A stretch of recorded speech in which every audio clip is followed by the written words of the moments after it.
Okay, welcome back all. We're going to have Holly Wheeler up next, talking about incident response and tales from the trenches. Whenever you're ready, Holly.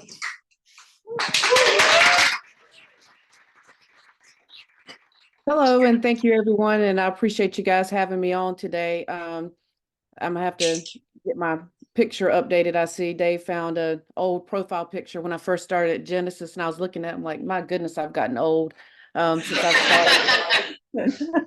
So I'm sorry I couldn't be there in person. We did try to get travel worked out, but just with timing and budget, we wanted to be, good stewards and, make use of what we had available. So I apologize that this is a remote session, but Dave did get the camera set up where I could see you all in the room.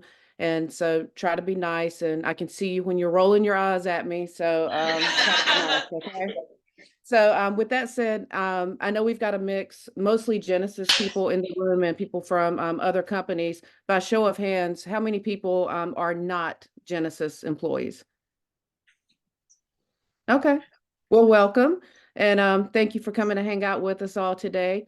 And for folks in the room, how many people have either worked in a knock in the past or have been involved on incidents or incident bridges since you've been in the industry?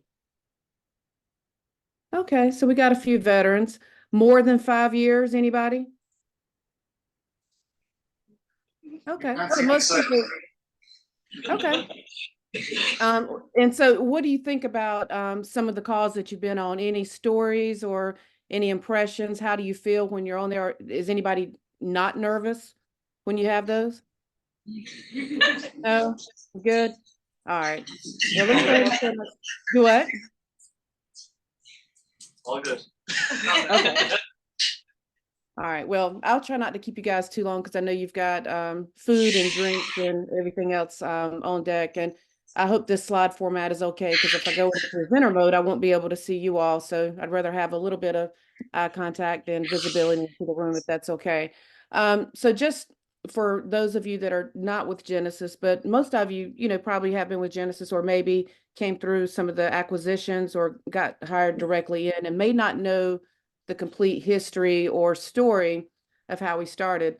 The graphic in the middle of the slide, that is from a year ago. It was provided by marketing, so it's, blessed to be able to show, externally for other users. But the data points on the right, they are pretty current.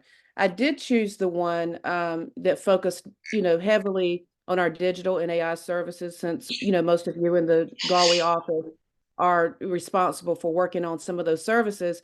And you all should be really proud of the work that you all have done, because based on last year, when you see the year-over-year growth since we've launched the products, and this past year, we've even had more growth in those spaces. So it's really exciting, the things that the teams have been working on and what you all have been able to accomplish. So you guys should be really proud of that.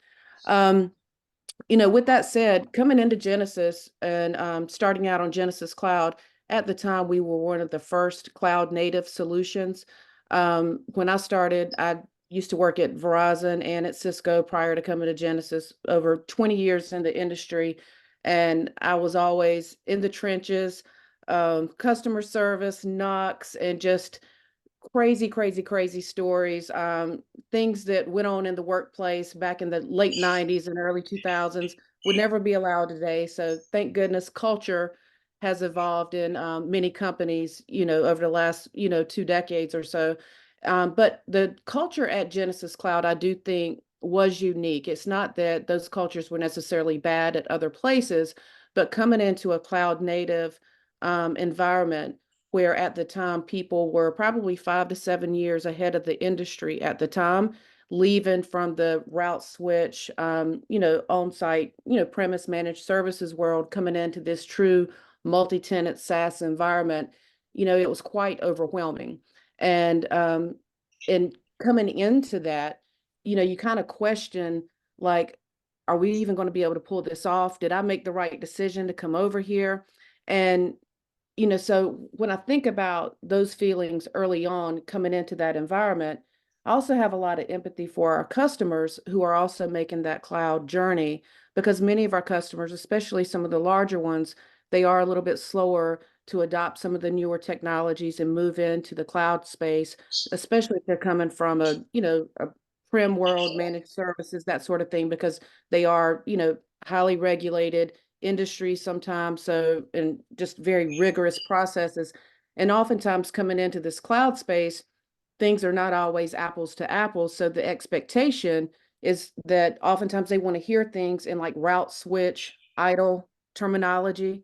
Whereas here we are, we're doing all this cool agile stuff, microservices, true SaaS. I mean, and it's just, it's really difficult sometimes to have those conversations when you're having to explain incident management. And I know that's a long way to kind of come in and land the plane on some of the topic for today, but just to give people a little background, of what that is like if you're newer or if you're transitioning into this space, and also to understand the perspective that many of our customers also have within cloud. And of course, we have to be highly secure. These are just, multiple industry certifications that we have in the security and compliance space. And so again, coming in with this distributed model set, I think we're at 700 microservices now. We took a lot of our architecture from the Netflix architecture early on. And with that, one of the decisions that was made early on was to not have a knock.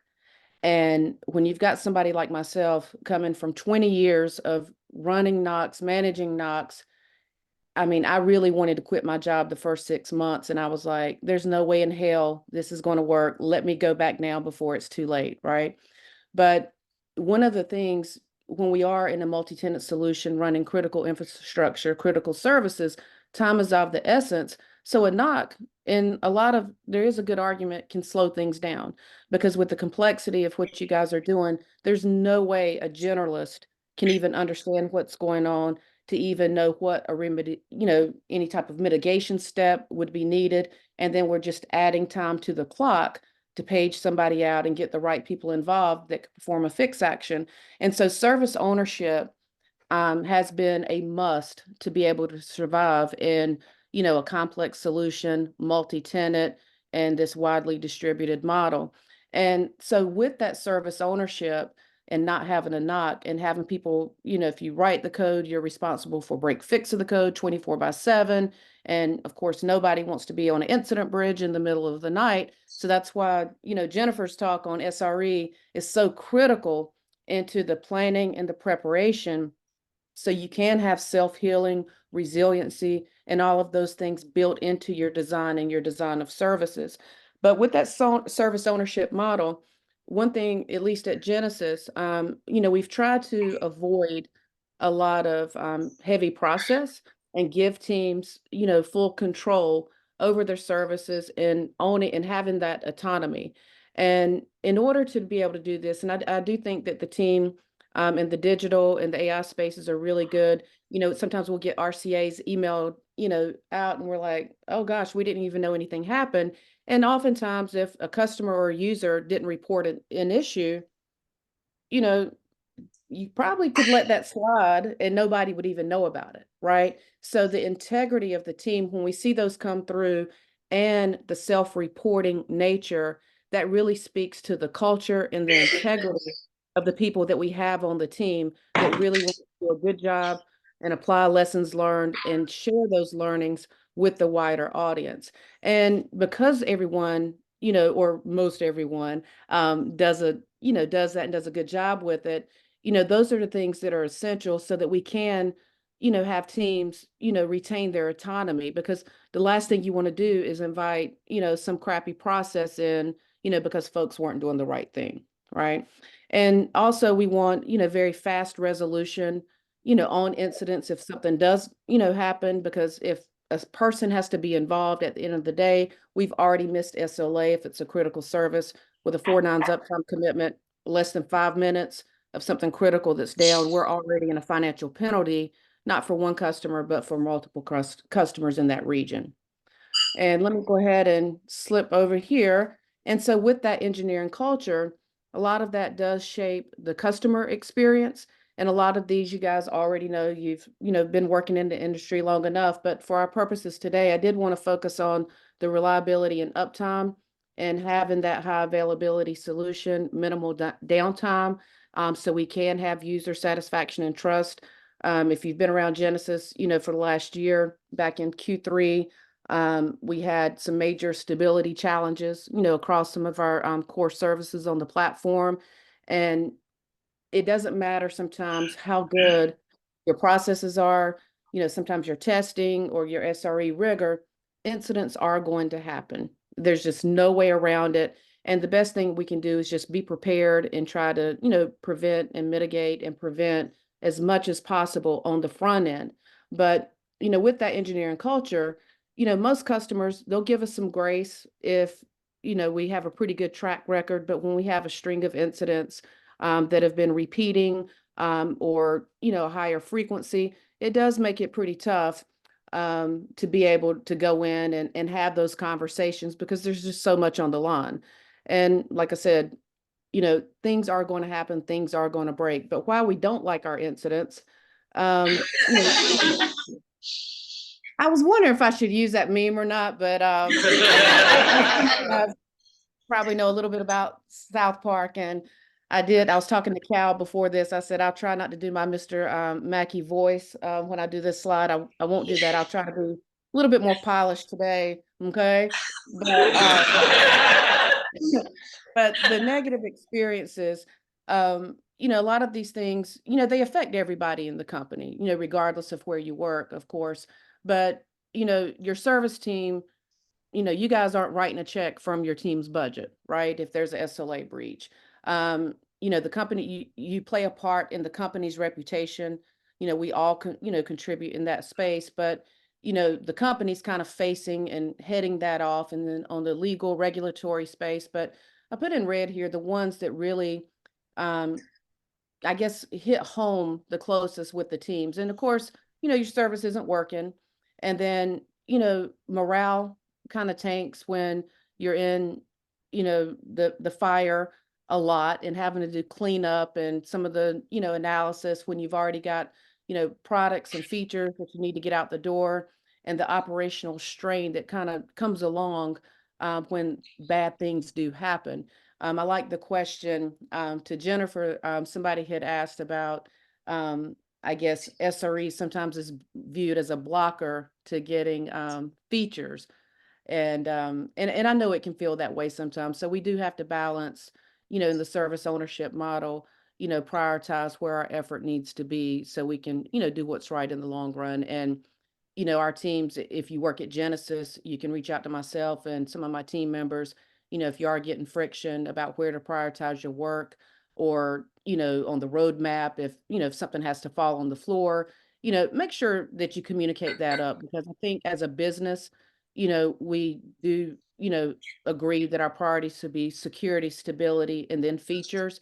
But, we want to be mindful so we can focus our efforts in the right areas. So we want to make sure that, you guys have the right data so you can make those decisions on where to invest your time and your efforts. And one thing I'll say in this space, and it's very, very hard, especially like if you're doing SRE type activities or fire drills. Sometimes if you wait till you're not busy to do some of that, it won't get done. Because if you've had a pretty crap week and a lot on your plate, and let's say if it's Friday afternoon and you tell yourself, I'll just do that Friday afternoon, I'll run some fire drills. You're not going to do it because you're already in Friday mode. And if you're like me, the time you get done, you're so spent, you're like, I'm out. Right. So it's one of those things that you have to be intentional about doing and plan for it and really prioritize that effort, because the dividends that you get from those exercises, it's just going to make you that much better, and hopefully avoid and, keep yourselves out, of a sticky situation and improve your quality across the board. So, just a few things, in the incident management process itself. If you work in that space a lot, or if you have a lot of history in that area, I pick with Dave sometimes. We're all kind of crisis junkies a little bit. Sometimes it's not really healthy to be that way, but kind of finds us. But when things are going off the rails and it is seemingly chaos all around you, in that incident management space, the environment is very critical to have the right environment that is supportive because it's already stressful, right? And in that structure, we want our process to be very, very simple, and we want a good atmosphere, right? We don't want things too rigid where people are scared to make a move, scared to execute, scared to ask a question, or, hesitant. And so we want to make sure that, we've got the right people on those calls or on those bridges so the support can be there that's really needed. With these high complexity services and designs that you all have, when things do go south, you want to be able to fix it very quickly. And, ideally you want automated self-healing, but if you do have to perform a mitigation step, it's got to be very, very simple in the way you're going to do that. You have to have rock solid telemetry. You have to know your dependencies with other services so you can have faster detection, but to be able to execute a fix. That's one of the reasons. And, some of the evil SRE guys, well, sometimes like go through architecture review, and if there's not a rollback plan that's been tested or what have you, sometimes, that maybe blocks out the door, because we want to be able, to roll back quickly if we have unintended, effects from a change. Um, and when we're in that space, just focus on what's needed to fix the incident. We can solution and solve it for it later. I think sometimes, I've seen, on some of these bridges that, teams have a lot of pride in what you've built. And, it's just like, oh man, why did this break? And, and it's very, very frustrating when you think that you've done everything right. In that moment, don't worry about that. Just work it, focus on the fix. That's what the RCA process is for, and the problem management steps. So just don't even put that pressure on yourself in that space. Just focus on the mitigation, worry about the rest later. And, we got to stay blameless at all times. None of this works in service ownership or in incident and problem management and in the SRE space if you do not have a blameless culture. Because with that service ownership, like I was saying, how you guys, you'll send your RCAs out and nobody would have even known that that thing broke. Let's say if it's not, highly used, or if it's a newer feature where there's not a lot of adoption. The fact that you do self-report on that, like I said, it does show a lot of integrity, but the environment, a lot of people, depending on the culture that you've worked in, there might be a tendency to just kind of let that slide under the radar and cross your fingers that nobody finds out, right? But if you're in a blameless culture, you should want to share those lessons learned and want other people to learn from your mistakes.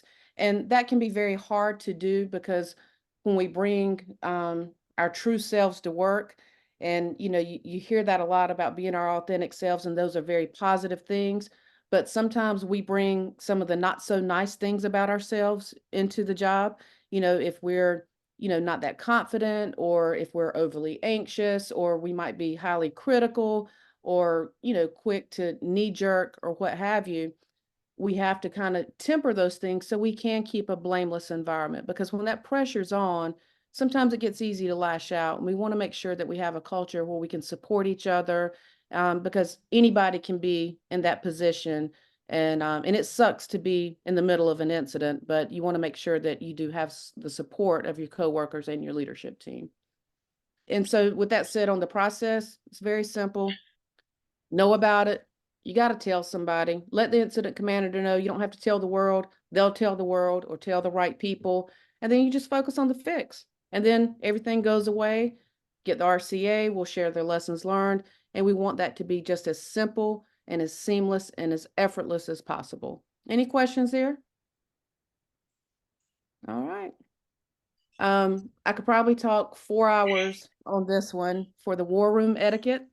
Hopefully, as we get more into the AI space, that some of these bridges and other, channels and some of the dumb questions. I shouldn't say dumb, but some of the outsiders kind of crash the party sometimes.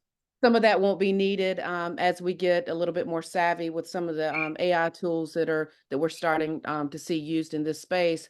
But just again, we only really, I think we have a culture where everybody's welcome to join, the incidents because we have a lot of support. One thing that I noticed pretty quickly when I came to Genesis, coming from like the Verizon and the Cisco's and the larger spaces in that NOC world, if I'm having to page out an engineer at 3 o'clock in the morning, sometimes it can take forever getting the right person. We get on at 2, 3 a.m. I'll look up, there'll be 10 people that have joined that, weren't even paged originally because people genuinely in the culture that we've built want to help and want to support. And that's a good thing because, when you're there, like we had an incident last week and we were trying to make a decision whether we were going to go ahead and issue a fix in after hours during a deploy or if we're going to go ahead and roll back.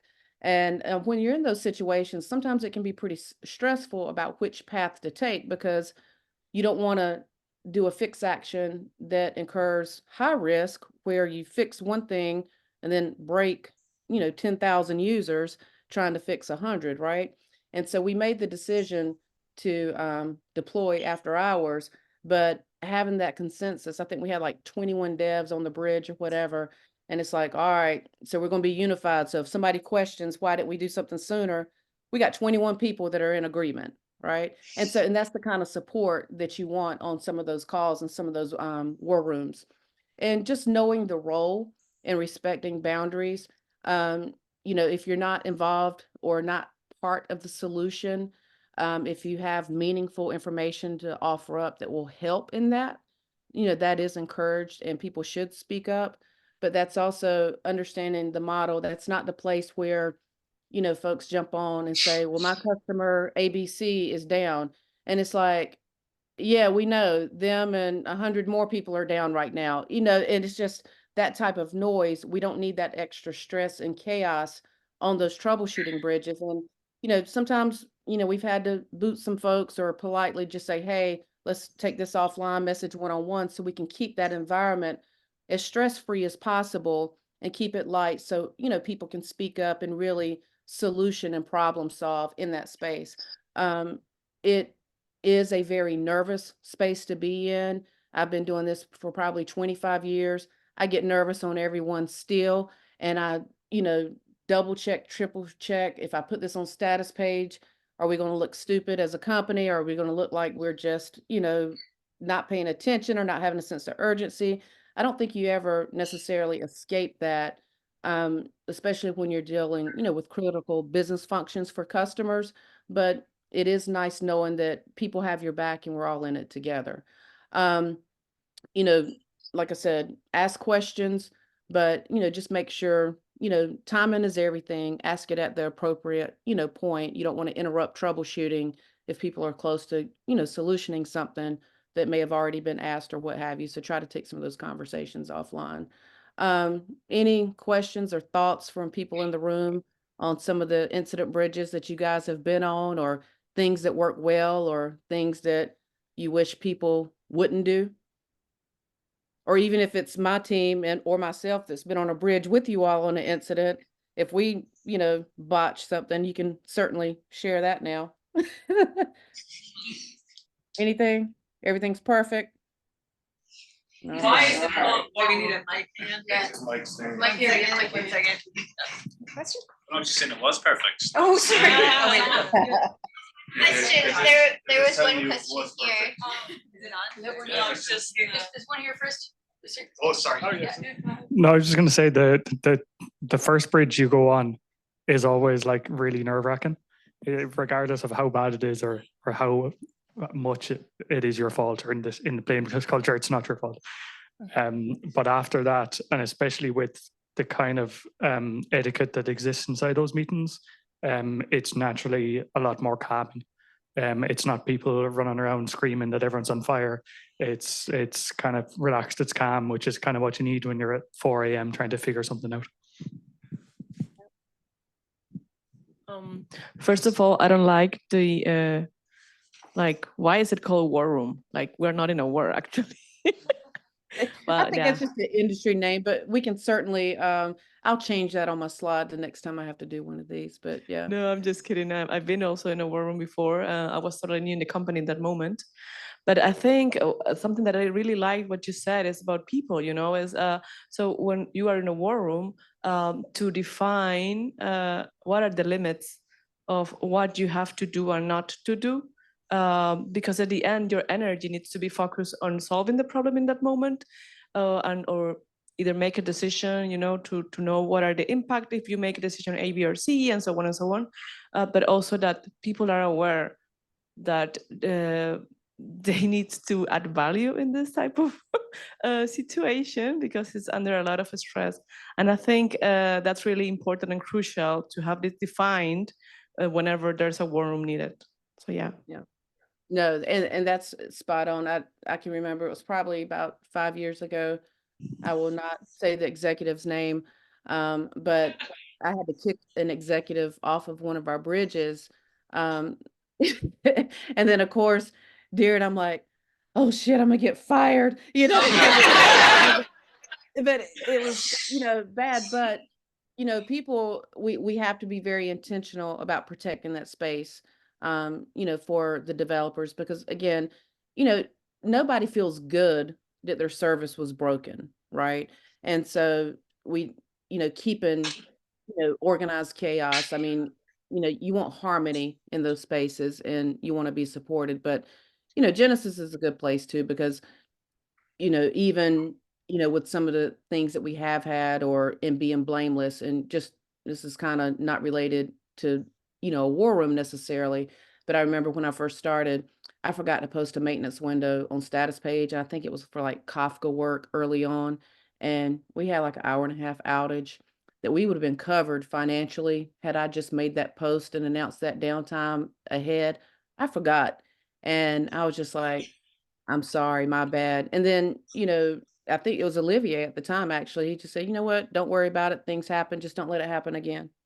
And I'm telling you, coming from some of the other places, in the corporate culture that I've been in, just hearing an executive say that and knowing that we had to write a pretty sizable check, and it was several years ago, but that just, it means a lot, that you have that type of support and culture and knowing that things are going to go wrong.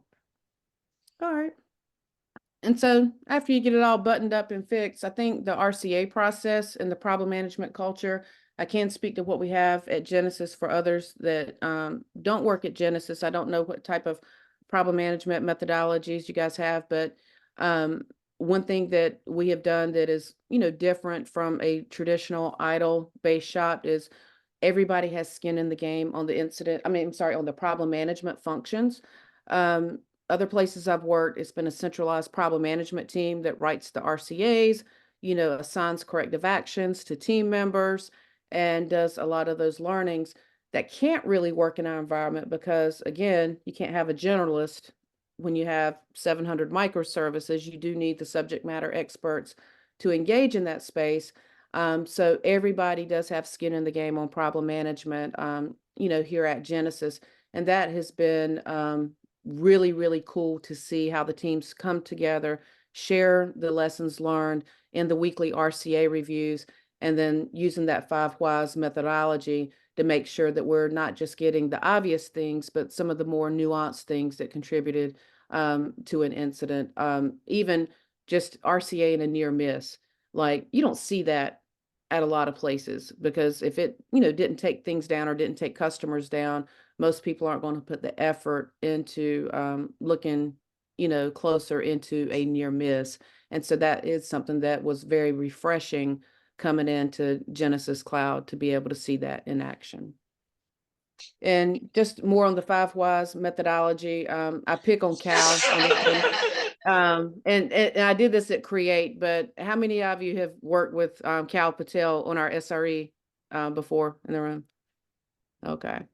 Yeah. So he's a good buddy. And of course I got his permission, but just, 5 whys, and I'm sure this is common sense, but You know, if he's in a bad mood, well, why? Well, he didn't get a lot of sleep. You just stop there. Keep asking why. And then you get, you know, to the underlying cause of, you know, why things are like they are, so we can solution and provide corrective actions around some of the things that may not be so obvious in the problem management space, and then share out those learnings. All right. And then in the AI world, we have been interviewing several vendors to come in with whether it's, you know, telemetry or incident management tools.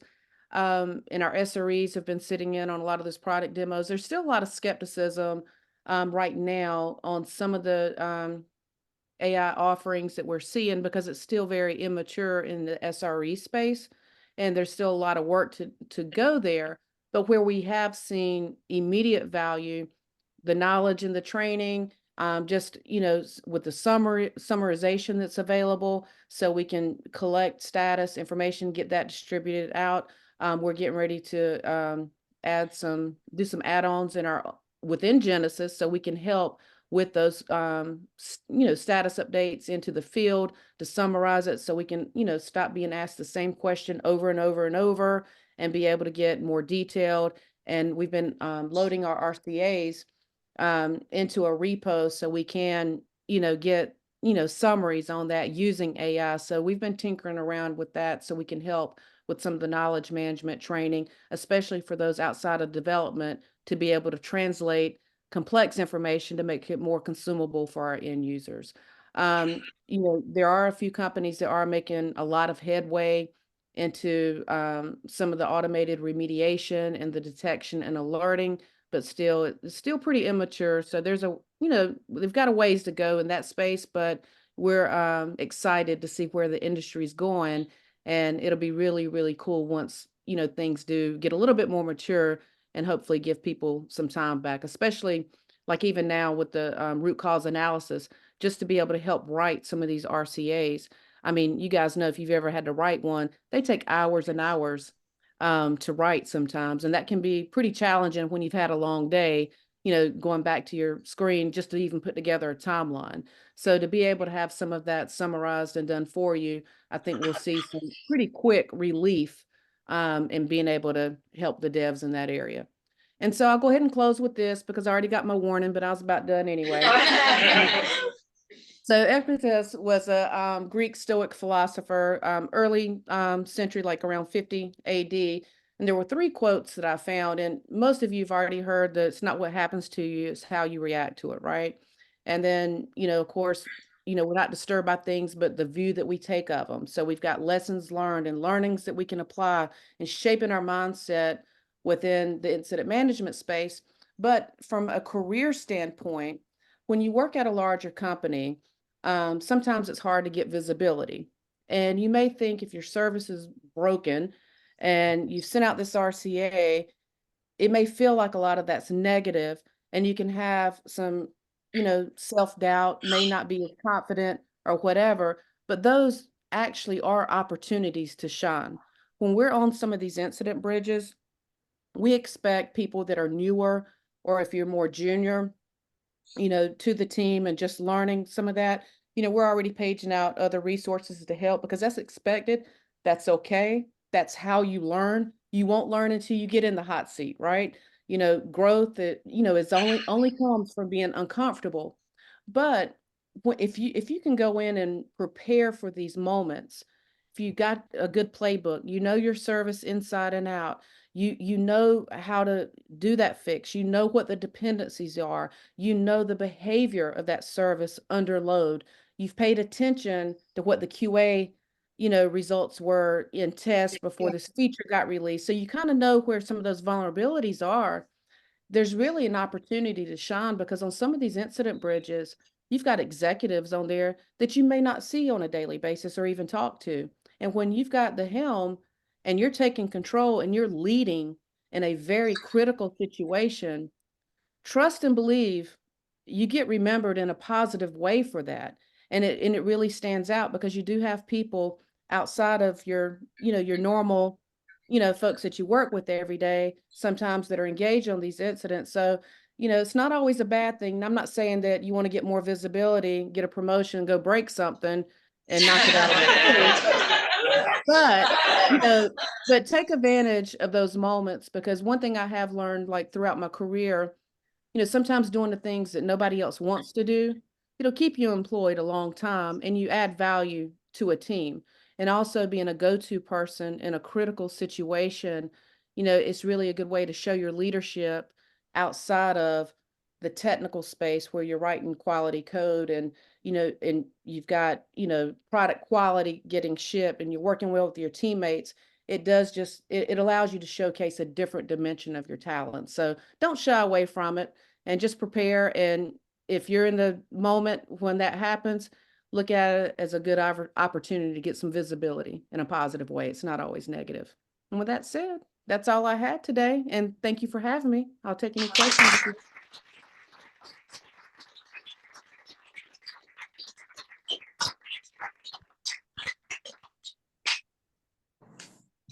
Thank you, Holly. Thank you. I think while we're getting Julianne set up, we might take a question from the crowd, if anyone has one. Yeah, there's also, speaking of risk reward, there's free socks for people that get questions until they run out. There's loads of socks. Does anyone have a question for Holly while we're waiting? There is a question in the Zoom if no one has one in the room, I believe. I do. And honestly, I don't know if you're internal or external, I can't see the last name on there, but I can certainly share some insight about how to establish it. I think if you have to reverse a blame, if you have if you have a culture that's kind of toxic in that regard, the first thing is getting leadership buy-in and getting people on board that you are going to be blameless no matter what. And you also have to have permission to call each other out when you feel like the environment is not being, conducive to being blameless. And I think the ability to call each other out when you may not be acting your best or they may not be acting their best, I think that is just a mandatory stepping stone, because you have to establish the atmosphere first and get people to commit to it, because that's ultimately going to be the foundation. You can have all the process in the world and it doesn't matter if people don't buy into it and like where they are, like what they do, and like the people that they work with. And it doesn't mean you got to be best friends, but it's got to be an environment that's going to be supportive. But there's a lot of information out there. If you want to get my contact information, I can certainly share, but I know for the sake of time, you guys have other speakers.